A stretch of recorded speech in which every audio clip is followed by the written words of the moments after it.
Hello everyone, UGC net preparation zone में आप सभी का स्वागत है। तो हमारा UGC net political science paper 2 और पेपर 1 की जो प्रीवाइक्यू टेस्ट सीरीज चली हुई है, जो प्रीवियस ईयर एग्जाम्स हम सॉल्व कर रहे हैं, तो उसमें आज हम पॉलिटिकल साइंस का पेपर 2 का बच्चों जून 2011 का पेपर सॉल्व करेंगे। और प्रैक्टिस 1 जो है वो कल करेंगे पेपर 1, और पेपर 2 जून का, वो 2011 का दिसंबर का। तो जो भी बच्चा क्लास में नया है या जिसने अभी तक चैनल सब्सक्राइब नहीं किया, प्लीज़ चैनल को सब्सक्राइब करें, चैनल को सपोर्ट करें। और जो बच्चे जुड़े हैं, वो भी अपने जो सर्कल है उसमें चैनल को जरूर सेपरेट करें और वीडियो को लाइक शेयर जरूर किया कीजिए। और आप लोगों का कोई भी डाउट है किसी क्वेश्चन को लेके, या कोई आपको लगता है कि बाई मिस्टेक मुझसे ही गलती हुई है, या आप लोगों को कोई डाउट है कि आपने पढ़ा कुछ और है आंसर कुछ और है, तो प्लीज़ कमेंट बॉक्स में उसे बताएं, और हम उस पर ज़रूर आपकी जो है कोशिश करेंगे उसको ठीक करने का, और आपसे डिस्कस करने का उस क्वेश्चन को। डाउटफुल ना रहें किसी भी क्वेश्चन को लेके। ठीक है, तो चलिए आज की क्लास स्टार्ट करते हैं। जून 2011 का अपना पेपर सोल्व करते हैं। तो हमारा फर्स्ट क्वेश्चन है, महात्मा गांधी ने अपनी व्याख्या किस रूप में की है? यानी महात्मा गांधी जी ने जो अपनी व्याख्या व्याख्या है वो किस रूप में की है? तात्विक अराजकतावादी, इच्छा संतरतावादी, या सामाजिक लोकवादी, या सामाजिक उदारचेता। तो गांधी जी जो हैं वो राज्य विरोधी थे, वो राज्य के विरोध में थे। और जो मार्क्सवादी और अराजकतावादी जो सोच थी वो उसको पालना करते थे। वो राज्य विहीन समाज की जो है स्थापना करवाना चाहते थे कि समाज जो हो राज्य के अंदर बटा हुआ ना हो, ये राज्य विहीन हो, राज्य के अलग हो। गांधी जी के जो विचार हैं यहाँ पे, उनकी पुस्तक है एक, हिंद स्वराज। हिंद स्वराज जो कि 1909 में पब्लिश हुई थी, उसमें मिलते हैं आपको। नेक्स्ट क्वेश्चन है, वाद प्रतिवाद और समपक्ष की अवस्थाओं में के जरिए चलने पर चेतना सर्जन का सार और विकास का प्रेरक बल है। उक्त विचार किससे संबंधित है? मार्क्स से, हीगल से, रूसो से, या कांट से? यानी कि जो वाद प्रतिवाद और समपक्ष की अवस्थाओं के जरिए चलते हैं, उनकी चेतना का जो सर्जन का सार है और विकास हो, प्रेरक विकास का प्रेरक बल है। तो ये विचार जो हैं किसके हैं? ये विचार हैं हीगल के। और हीगल ने अपनी बुक जो है साइंस ऑफ लॉजिक्स 1821 में लिखी थी, उसके द्वारा जो ही संवाद है उसके। नेक्स्ट है, नव उदार पूंजीवाद का बौद्धिक जनक निम्नलिखित में से कौन मान समझा जाता है? तो नव उदार पूंजीवाद का बौद्धिक जनक जो है John Rawls, F A Hayek, MacIntyre MacIntyre, या माइकल वाल्जर। तो इसका राइट आंसर हो जाएगा एफ ए हैक। तो हैक जो थे वो उदारवाद के आधुनिक पूंजीवादी कल्याणकारी थे। और उनके अनुसार जो है समाज जो है वो सेवाओं सेवा यानी बाजार प्रणाली आप कह सकते हो कि लेन देन या व्यापार से जो है उसके साथ रहना चाहिए। और ये नहीं होना चाहिए कि आप बाजार को चलाओ, ना कि बाजार आपको चलाए। और उनकी जो बुक है एक, द रोड ऑफ सेफडम 1944 में आई है, उसके अंदर ये जो आपको विचार देखने को मिलते हैं उनके। फिर है, पूंजीवाद के विस्तार के साथ मध्य वर्ग लुप्त हो जाएगा। मार्क्स के इस विचार के विरुद्ध यह कहने वाला प्रथम विचारक कौन था कि मध्य वर्ग नष्ट नहीं होगा और श्रमजीवी वर्ग की वर्तमान कंगाली भी नहीं होगी? यानी जो मध्य वर्ग है वो कभी भी खत्म नहीं होगा, और जो श्रमजीवी वर्ग है उसकी जो वर्तमान कंगाली भी नहीं होगी। उसकी जो कंगाली यानी जो गरीबी है वो भी ऐसे ही रहेगी। तो काउट्स्की, बर्नस्टीन, या बुखारीन, या लग्जमबर्ग? तो ये कहते हैं बुखारीन। बुखारीन जो कहते हैं कि जो मध्य वर्ग है वो कभी भी खत्म नहीं होगा, और जो श्रमजीवी है उनकी कंगाली भी ऐसे ही रहेगी। नेक्स्ट है, राजा के लिए उत्तरदायित्व के सिद्धांत का जिक्र करते हुए उसने कहा कि अपनी प्रजा की खुशी में उसकी खुशी है, प्रजा के कल्याण में उसका कल्याण है। तो ये किसने बोला था? मैकियावेली, मनु, कौटिल्य, या चंद्रगुप्त? तो अपने जो राजा है, राजा के बारे में चर्चा करते हुए प्रजा के सुख को ही राजा का सुख और प्रजा के हित को ही राजा का हित बताने वाले कौटिल्य थे।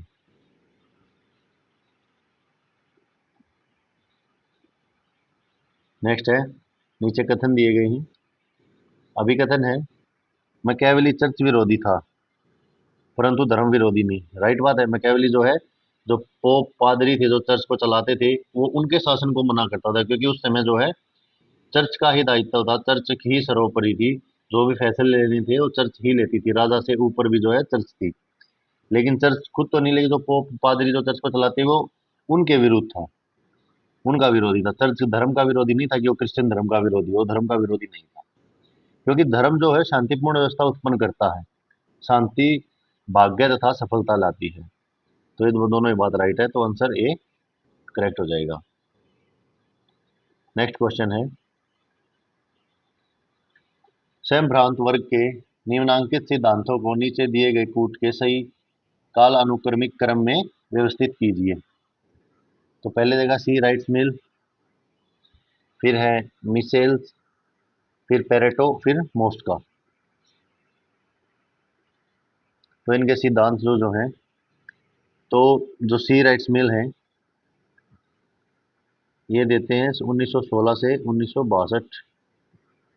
मिसेल्स का जो टाइम है वो 1858 से 1941, और पेरेटो का जो टाइम है 1848 से 1923। ये ऊपर 1980 राइट्स मिल जो 1916 से 1962, और मॉस्को जो है वो 1800,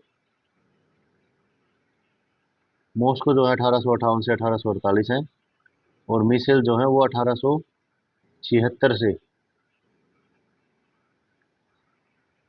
1936 तक ये रहेगा। तो इसका राइट आंसर हमारा हो जाएगा आंसर बी। नेक्स्ट है, निम्नांकित को उनके कालक्रम में व्यवस्थित करें। तो देखिए इनको, बोल्शेविक क्रांति, सुधाचारवादी क्रांति, चीनी साम्यवादी क्रांति, या गौरवमय क्रांति। तो जो बोल्शेविक क्रांति थी वो होती है 1917 में। जो सुधाचारवादी क्रांति है ये होती है 1640 में। चीनी साम्यवादी क्रांति होती है 1949 में, और गौरवमय क्रांति होती है 1688 में। तो सबसे पहले 2 आएगा, फिर 4, फिर 1 और फिर 3। आंसर ये जो है राइट हो जाएगा। नेक्स्ट क्वेश्चन है, निम्नांकित को कालक्रम में व्यवस्थित करना है। सबसे पहले है उदारवाद, अराजकतावाद, समाजवाद और प्रत्यक्षवाद।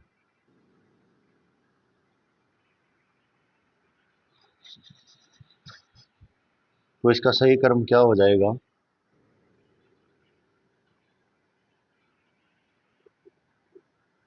सबसे पहले उदारवाद, फिर अराजकतावाद, अराजकतावाद, फिर प्रत्यक्षवाद और फिर समाजवाद। होना तो यही चाहिए। जो उदारवाद होती है, उदारवाद क्या होती है बच्चों? समतरता के विचारों से संबंधित होती है उदारवाद। और यह जो है वो पूंजीवाद का दार्शनिक आधार होता है। पूंजीवाद का जो है वो दार्शनिक आधार होती है उदारवाद। और समाजवाद जो है वो समाज के अंदर ही जो उत्पादन है, यानी जो साधन है, उनको आम लोगों तक उनके नियंत्रण में रहना, आम जनता के, और सभी के इक्वलेंस पर जो है फोर्स करते हैं कि सभी को एक इक्वल, एक समान जो है सारी चीजें मिलें। और अराजकतावादी जो है वो इस बात पर विश्वास करते हैं कि जो पब्लिक है, जो समाज है, वो एक समान जो है राज्य वहीन होना चाहिए, राज्य के उसके ऊपर कोई कंट्रोल नहीं होना चाहिए। नेक्स्ट है, निम्नांकित विचारों को उनके सही ऐतिहासिक कालक्रम में सजाएं। तो इनका ऐतिहासिक कालक्रम जो है Montesquieu, John Locke, almond, Arthur Bentley. तो जो मॉन्टेस्क्यू हैं, ये जो है ये इन्होंने दिया था शक्ति पृथक्करण का सिद्धांत 1748 में। और जॉन लॉक जो हैं, जॉन लॉक देते हैं सामाजिक समझौते का सिद्धांत देते हैं ये 1630 में। आलमंड जो हैं, आलमंड संरचनात्मकता का उपागम देते हैं 1970 में। और आर्थर बेंटले जो हैं, ये व्यवहारवाद की बात करते हैं 1908। तो इसके हिसाब से हमारा आंसर डी जो है राइट हो जाएगा। नेक्स्ट है, सूची 1 को 2 से सम्मिलित करना है।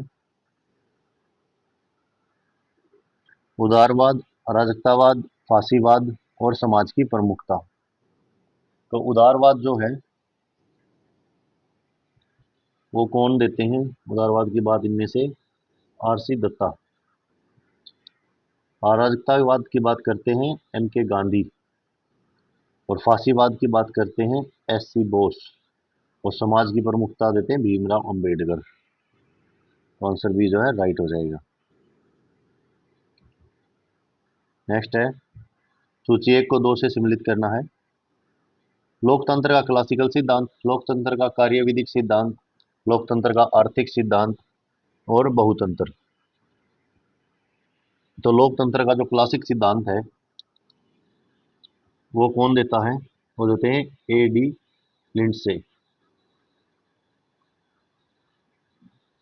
लोकतंत्र का कार्यविधिक सिद्धांत जो है वो देते हैं जोसेफ शुम्पीटर। लोकतंत्र का आर्थिक सिद्धांत है एंथी डाउन्स। और बहुतंत्र रॉबर्ट डेल। नेक्स्ट क्वेश्चन है, सूची 1 को 2 से मिलान करना है। जून 2011 वालों के तो सारे ही मैच जिताए हुए हैं भैया। देख लो, कम से कम 6 से 7 क्वेश्चन, 7 से भी, यानी 6 से 7 क्वेश्चन तो इजीली आए हुए हैं इनके मैच। तो ये नहीं है कि सिर्फ आपको पैराग्राफ या ऑप्शन टाइप क्वेश्चन में आपको सिर्फ वन लाइनर ही मिलेंगे। विधि का शासन, शक्ति पार्थक्य, प्राकृतिक अधिकार या एकतावाद। तो विधि का शासन जो है, विधि के शासन की बात करते हैं डाइसी। शक्ति पार्थक्य की बात करते हैं मॉन्टेस्क्यू। प्राकृतिक अधिकार की बात कौन करता है? John Locke. और एकतावाद की जॉन आइंस्टीन। तो आंसर ये जो हमारा राइट हो जाएगा। नेक्स्ट क्वेश्चन है, पंचम फ्रांसीसी गणतंत्र चार्ल्स द गॉल द्वारा निर्मित संविधान था। उक्त टिप्पणी किसकी है? जैकोबिन्स की, प्यूरिटसन की, बोलंडेल की या डोरथी पिकल्स की? तो डोरथी पिकल्स जो हैं, उन्होंने ये कहा था कि जो पंचम फ्रांसीसी गणतंत्र है वो चार्ल्स दे गॉल द्वारा निर्मित संविधान है। नेक्स्ट है, समकालिक राजनीति का प्रमुख उपागम है संरचनात्मक, प्रकार्यवाद, मार्क्सवाद, मानकीय सिद्धांत, नव संसाधकवाद, संस्थावाद। समकालीन राजनीति का जो प्रमुख उपागम है वह है नव संस्थावाद। नव संस्थावाद।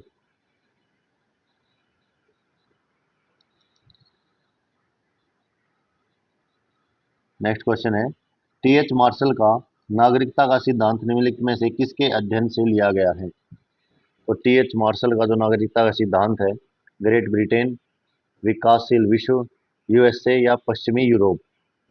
तो टी.एच. मार्शल का जो सिद्धांत लिया गया है वो लिया गया ग्रेट ब्रिटेन से। नेक्स्ट क्वेश्चन है, अभिकथन है, अनुपातिक प्रतिनिधित्व की प्रणाली अल्पसंख्यकों के प्रतिनिधित्व की समस्या का कुछ हद तक समाधान कर सकती है। यानी अनुपातिक अनुपातिक जो प्रतिनिधित्व की पद्धति है उसको आप और क्या बोलते हैं? हेयर प्रणाली भी बोलते हैं। तो इसमें जो है अल्पसंख्यकों का कुछ हद तक समाधान हो जाता है। तो तर्क क्या देते हैं, अनुपातिक प्रतिनिधित्व की प्रणाली नरजातीय लिंग हितों और विचारधाराओं पर आधारित सभी प्रकार के समूहों से यथोचित प्रतिनिधित्व को सुलभ बनाती है। यानी कि वो इसने क्यों करती है वो अल्पसंख्यकों का कुछ हद तक ठीक, क्योंकि जो अनुपातिक प्रतिनिधित्व प्रणाली है वो सभी को जो है, जो छोटे समूह है सभी को जो है एक साथ जोड़कर उनका आसानी से समाधान करने का रास्ता बनाती है कि आसान रास्ता क्या निकले। तो ये दोनों ही बातें जो है ठीक है, आंसर ये जो है राइट हो जाएगा। नेक्स्ट है, निम्नलिखित पुस्तकों को उनके प्रकाशन के समय के अनुसार व्यवस्थित करना है। तो पुस्तकें कौन कौन सी हैं, comparative politics today, the process of government, comparative politics A development approach और द स्पिरिट ऑफ लॉज। तो सबसे पहले इनमें से कौन सी आती है, तो सबसे पहले आती है स्पिरिट ऑफ लॉज, ये आती है 1748 में। फिर आती है इनमें से द प्रोसेस ऑफ गवर्नमेंट 1908 में। फिर आती है इनमें से कंपेरेटिव पॉलिटिक्स ए डेवलपमेंट अप्रोच, तो ये आती है 1966 में, ये जीरो है 1908। और फिर आती है कंपेरेटिव पॉलिटिक्स टुडे 1970 में। ये ऐसे तो आंसर जो हमारा ए राइट हो जाएगा। नेक्स्ट क्वेश्चन है, निम्नांकित क्रांतियों को उनके होने के समय अनुसार क्रम में व्यवस्थित करें। तो फ्रांसीसी क्रांति, बोल्शेविक क्रांति, मेंशेविक क्रांति या अक्टूबर क्रांति। तो सबसे पहले क्रांति कौन सी होती है इनमें से, तो सबसे पहले क्रांति जो होती है वो मेंशेविक क्रांति होती है 1904 में। फिर होती है फ्रांसीसी क्रांति, ये और भी पहले होती है इनसे, ये होती है 1789 में। फिर आती है बारी जो है अक्टूबर और बोल्शेविक क्रांति, ये दोनों ही जो हैं 1917 में होती है। बट ये जो है अक्टूबर क्रांति अक्टूबर में होगी, तो बोल्शेविक क्रांति जो है इसके बाद नवंबर में होती है, तो इसलिए बोल्शेविक क्रांति, अक्टूबर क्रांति जो है पहले आती है बोल्शेविक क्रांति से। आंसर जो हमारा सी राइट हो जाएगा, कि अक्टूबर पहले आ जाएगा, बोल्शेविक बाद में, 1 महीने का फर्क है इस दोनों में। नेक्स्ट है, सूची को मिलान करना है। लेखक हैं और पुस्तकें हैं, H.G. Wells, Arnold J Toynbee, Will Durant या स्टीफन हॉकिंग्स। तो पुस्तक देखते हैं। तो H.G. वेल्स जो हैं वो outline of history, Arnold J Toynbee है द स्टडी ऑफ हिस्ट्री। फिर विल ड्यूरेंट है, ये बुक लिखते हैं द स्टोरी ऑफ फिलोसफी, और Stephen Hawkins a brief history of time. Next question देखते हैं, सूची का मिलान करना है।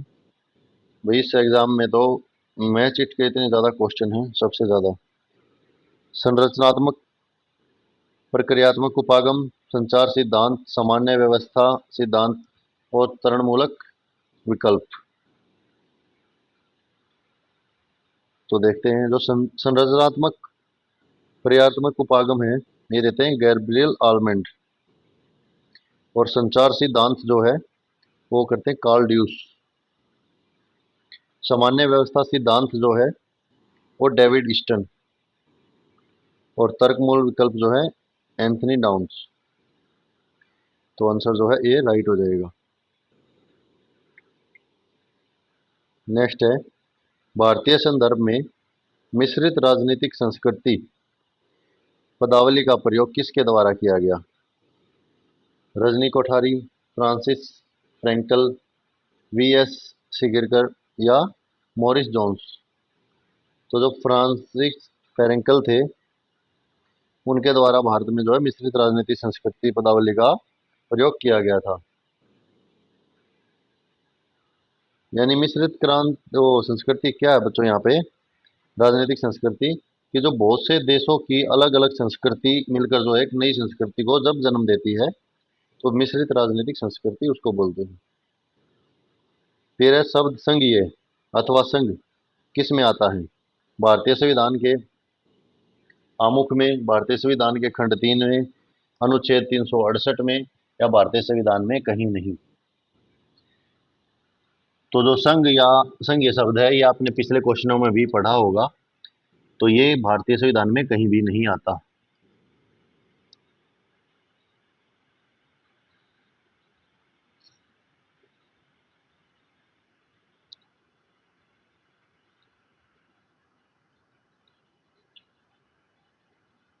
नेक्स्ट क्वेश्चन है, राज्य की विधान परिषद को निम्नलिखित में से किसके द्वारा समाप्त अथवा सर्जित किया जा सकता है?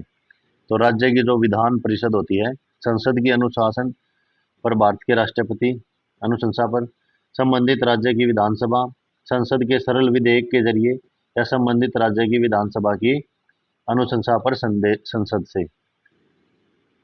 तो राज्य के जो विधान परिषद है उसको समाप्त या सर्जित किया जाता है संसद के जो संबंधित राज्य की विधानसभा है उसकी अनुशंसा के पर संसद करता है।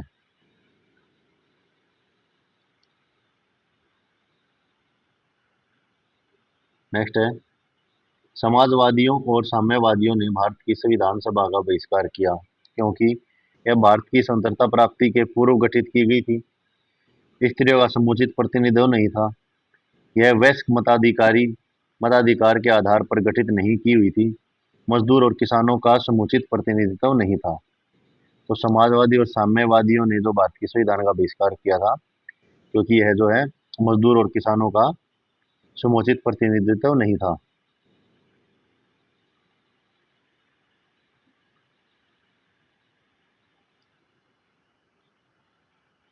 नेक्स्ट है, इंडियन नेशनल आर्मी किसने बनाई थी? तो इंडियन नेशनल आर्मी जो किसने बनाई थी? जनरल मोहन सिंह ने, शहनवाज खान ने, सुभाष चंद्र बोस ने, या रास बिहारी बोस ने। तो इंडियन नेशनल आर्मी INA की स्थापना जो वो की थी कैप्टन यानी जनरल मोहन सिंह ने। कब की थी? सितंबर 1942 को। कहाँ की थी? जापान के जो भारत के युद्ध बंदी थे जापान में, उनके साथ सिंगापुर में की थी। नेक्स्ट है, तर्क वाक्य दिए हुए हैं। अभिकथन है, अध्यक्षीय प्रणाली की प्रभावपूर्णता और सामर्थ्य को देखकर भारत के लिए 1980 के दशक में इसकी वकालत की गई थी।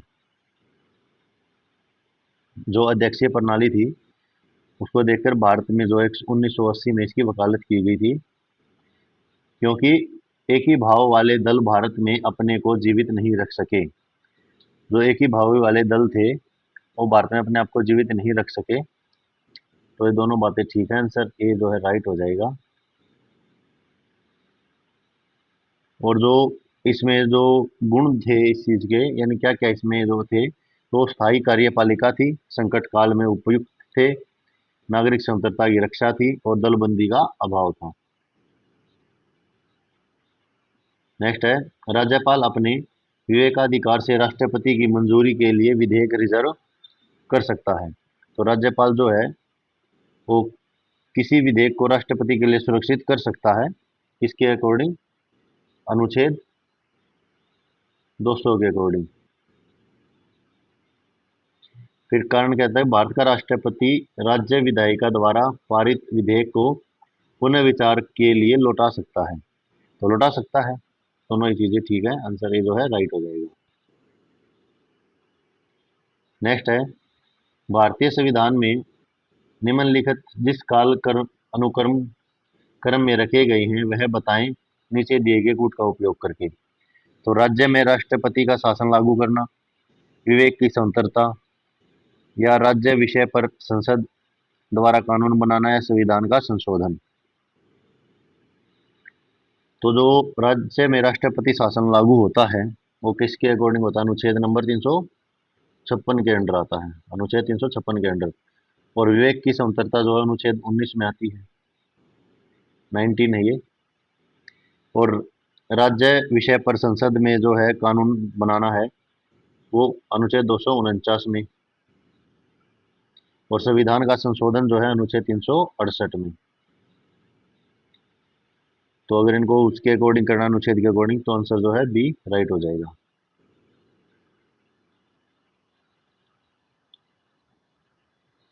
नेक्स्ट है, सूची 1 को 2 से मिलान करना है। लेखानुदान, वोट ऑन क्रेडिट, अनुदानों के लिए पूरक मांग, अनुदानों के लिए। तो लेखानुदान जो है, लेखानुदान क्या है? लेखानुदान है बजटीय विचाराधीन अनुमोदन से पहले अनुदान। लेखानुदान क्या है? बजटीय विचारधारा अनुमोदन से पहले से अनुदान। वोट ऑन क्रेडिट क्या है?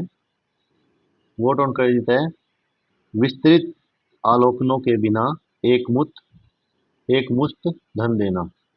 यानी कि ये कब होता है? मान लो ऊपर से बजट नहीं आया है और जो विस्तृत आंकलन किए हुए हैं पहले ही, जो कुछ योजना है या कोई उसमें इंपॉर्टेंट है, तो उसके लिए एक मुश्त धन दे देते हैं कि एक मोटा सा अमाउंट दे देते हैं आपको कि आप इससे काम चलाइए, जब आपका बजट आ जाएगा। तो इसलिए वोट ऑन क्रेडिट बोलते हैं इसको। अनुदानों के लिए पूरक मांग, अनुदानों के लिए पूरक मांग तो क्या होगी? जो स्वीकृत बजट है में शामिल किया गया अतिरिक्त व्यय।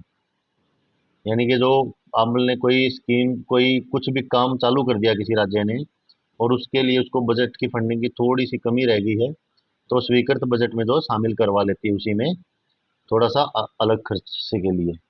अनुदानों के लिए, तो अनुदानों के लिए अनुदान से अधिक राशि का व्यय।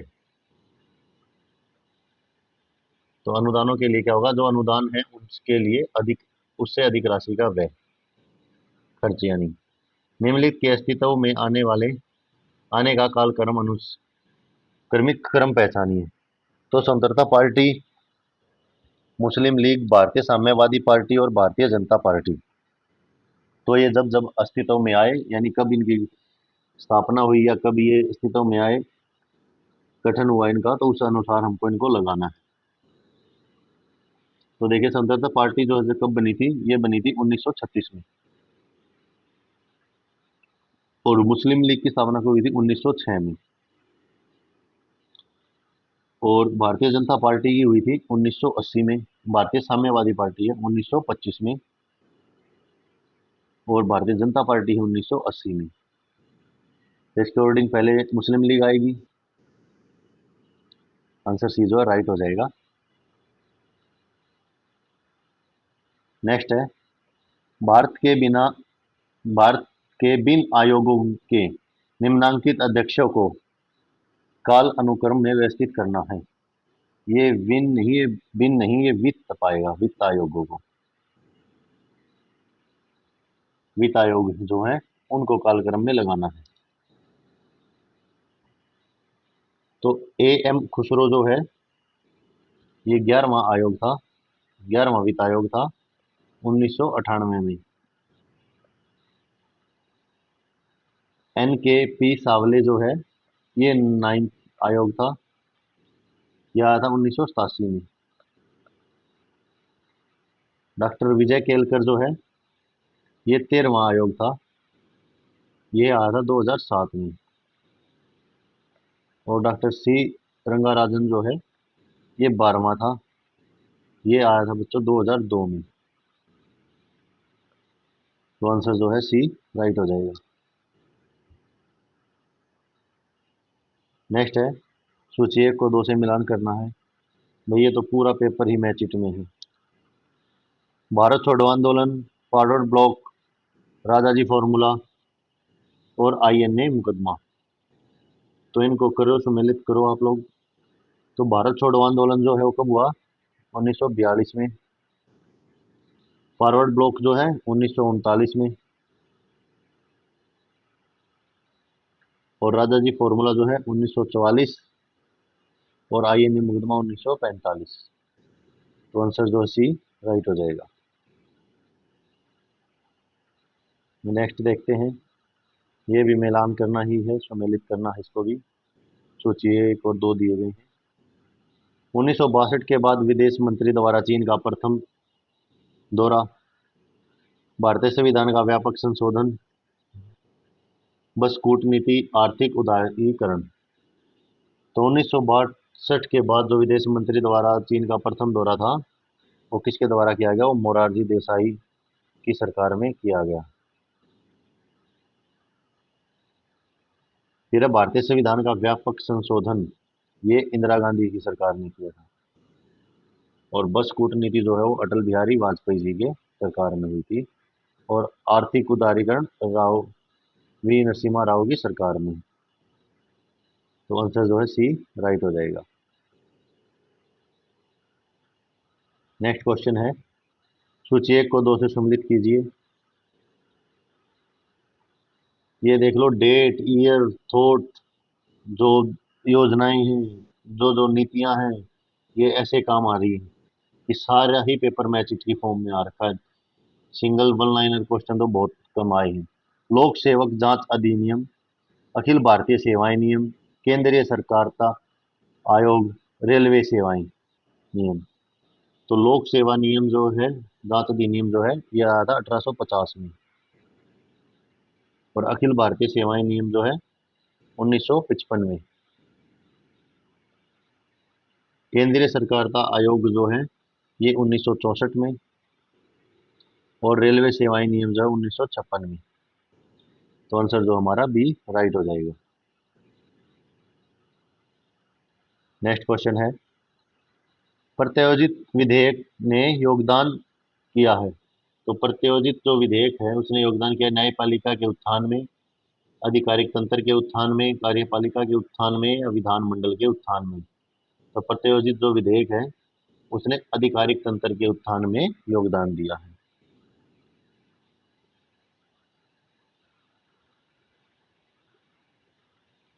जो प्रत्यायोजित विधेयक है इसका मतलब क्या होता है बच्चों? इसका मतलब होता है कि जब कोई भी विधायिका है वो विधि का निर्माण करती है तो अपने अंडर जो है किसको जो है एजेंसी को जो है पावर या अधीनस्थ निकाय देती है, तो उसको प्रत्यायोजित विधायक कहते हैं। नेक्स्ट है, जब फ्रेड डब्ल्यू रिक्स ने कहा कि विभिन्न प्रशासनिक पदों के लिए नियुक्तियां करते समय भाई भाई भतीजावाद और पक्षपात प्रमुख भूमिका अदा करते हैं, तो वह निम्नलिखित का जिक्र कर रहे थे। तो किसका जिक्र कर रहे थे? विवर्तनीय समाज का, सांकेतिक समाज का, कृषक समाज का या समावेशी समाज का। तो वो जिक्र कर रहे थे समपार्श्विक समाज का। जो फेडरिक्स थे वो विकासशील देशों की जो नौकरशाही व्यवस्था थी उसको अनावश्यक महत्व देते थे। यानी कि जो वो क्या करती है, लाल फीताशाही की जो अनावश्यक महत्वता देती है। यानी कि वो मानते हैं कि ये सब जो है केवल अपना और अपने के ही काम आते हैं और जनता जो है वो स्वामी न होकर सेवक की है। यानी कि आप जो भी सरकार ऐसी लगे आपको ये सिर्फ अपने आसपास के घर वालों को या जानकारों को ही नौकरी दे रही है, उन्हीं के पेपर निकल रहे हैं जो इनके रिलेशन में है या कहीं ना कहीं से इनके जैक हैं, तो ये जो है इसी को जो है भाई भतीजावाद और पक्षतापूर्वक भूमिका कहते हैं वे। संपार्श्विक समाज। कौन कहता है कि समन्वय प्रबंधन का केंद्रीय मर्म है और इसका अर्थ अंशों की समर्थतापूर्ण क्रमबद्धता से है? हर्बर्ट साइमन, डगलस मैकगर या एल्टन मायो या एमपी फॉलेट? तो ये बोलते हैं MP Follett. Answer D. MP Follett क्या कहती हैं कि जो समन्वय प्रबंधक है उसका केंद्रीय मर्म और इसका अर्थ है अंशों की समर्थतापूर्ण क्रमबद्धता है।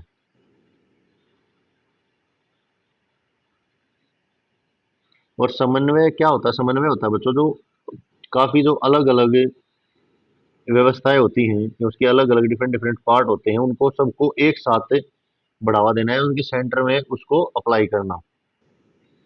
फिर है, भारत में प्रतिबद्ध नौकरशाही के विचार की वकालत किसने की? तो प्रतिबद्ध नौकरशाही के विचार की वकालत जवाहरलाल नेहरू, सरदार वल्लभ भाई पटेल, मोरारजी देसाई या श्रीमती इंदिरा गांधी? तो भारत में किसने की थी जो है प्रतिबद्ध नौकरशाही की? तो वो की थी श्रीमती इंदिरा गांधी ने। डी आंसर जो राइट हो जाएगा। प्रतिबद्ध नौकरशाही क्या होती है बच्चों? वो ऐसी नौकरशाही होती है जिसमें कि जो नौकरशाही है ना वो सत्ता के प्रति प्रतिबद्ध होती है, यानी जिसकी सरकार होती है उसके प्रति प्रतिबद्ध होती है। और जो यानी जो सरकार बैठी है उसको उसके अकॉर्डिंग चलना पड़ेगा। यही सरकार गलत है तो वो गलत को ही ठीक बोलेंगे, और ठीक है तो ठीक है ही है। यानी ये नहीं है कि वो उसका विरोध करें, गलत चीज को लिए गलत बोल रहे हैं तो प्रतिबद्ध नौकरशाही हो जाएगी कि सत्ता के लिए।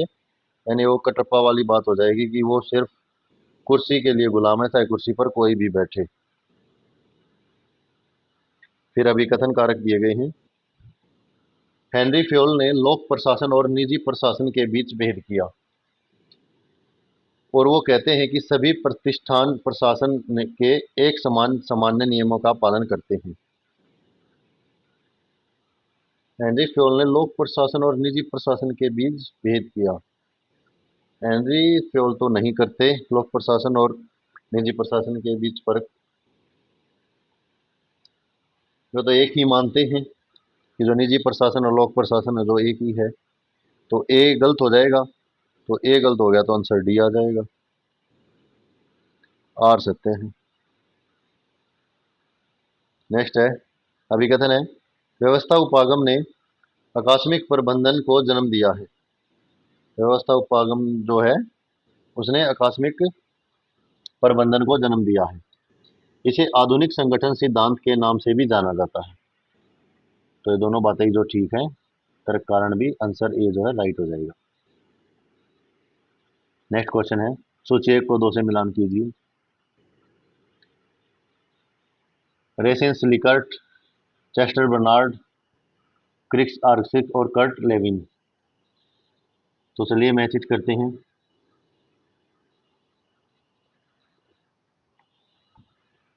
जो रेंसिस लिकर्ट है वो सहभागी प्रबंधन की बात करते हैं, और चेस्टर बर्नार्ड जो है वो उदासीनता का अंचल।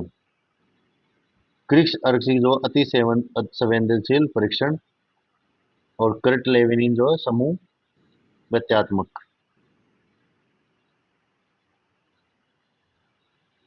आप इनको ना थोड़ा सा याद करने की, मैं मिलाने की कोशिश किया करो, कि जैसे कि चेस्टर बर्नार्ड है, नाम से थोड़ा सा वो करो चेस्टर, यानी चेस्ट में जब जलन कैसे होती है, जो उदास होते हैं उदासीनता का अंचल। क्रिक्स आरसी यानी क्रिटिकल कंडीशन कब होती है, जब अति संवेदनशील परीक्षण हो। तो ऐसे थोड़ा सा याद रखने के लिए किसी चीज को किसी से कंपेयर करके या किसी को किसी रिलेट करके याद किया करो। मार्क्सवादी दृष्टिकोण अंतर्राष्ट्रीय राजनीति को निम्नलिखित में से किस परिप्रेक्ष्य के में वर्ग युद्ध में विस्तार के रूप में रखता है? तो वैश्विक परिप्रेक्ष्य, राष्ट्रीय परिप्रेक्ष्य, समाजकीय या क्षेत्रीय। तो मार्क्सवादी दृष्टिकोण जो है वो वैश्विक परिप्रेक्ष्य को जो है युद्ध विस्तार के रूप में रखता है। नेक्स्ट है, लुई ईस्ट नीति निम्नलिखित में से किस प्रधानमंत्री के द्वारा बनाई गई? तो लुक ईस्ट नीति जो है राजीव गांधी, आई के गुजराल, पीवी नरसिम्हा राव और मनमोहन सिंह। तो लुक ईस्ट नीति जो है वो बनाई गई थी पीवी नरसिम्हा राव के द्वारा। ये लुक ईस्ट नीति और लुक वेस्ट, वेस्ट की तरफ देखो, वेस्ट की तरफ चलो, ये आप जरूर याद रखना। इनमें से क्वेश्चन 101% आता है इन तीनों चारों में से एक। ये 1991 में प्रारंभ हुई थी।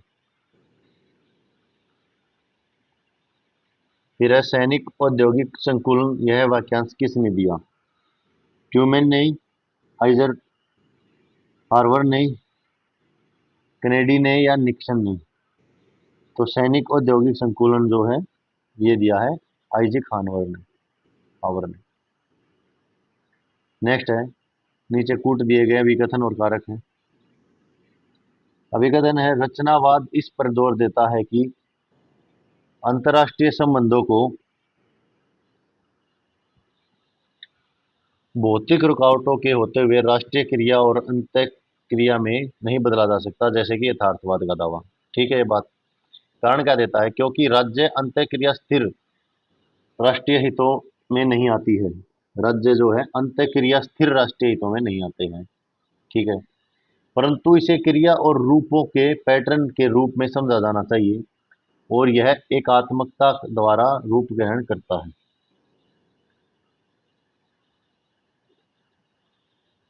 उसके अंतर्गत नहीं आती है, जैसे क्योंकि दोनों ही वाक्य तो दोनों ही ठीक है, बट ये इसकी जो है व्याख्या ठीक नहीं कर रहा, तो आंसर बी राइट हो जाएगा।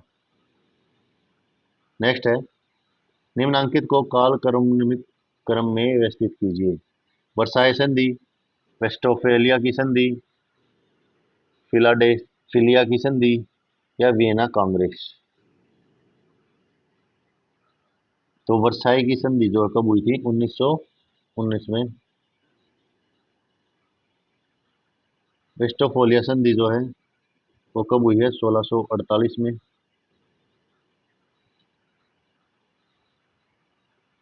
फिलाडेल्फिया अभी इसमें जो है ये 1967। और वियना कांग्रेस जो है 1814 से 1815।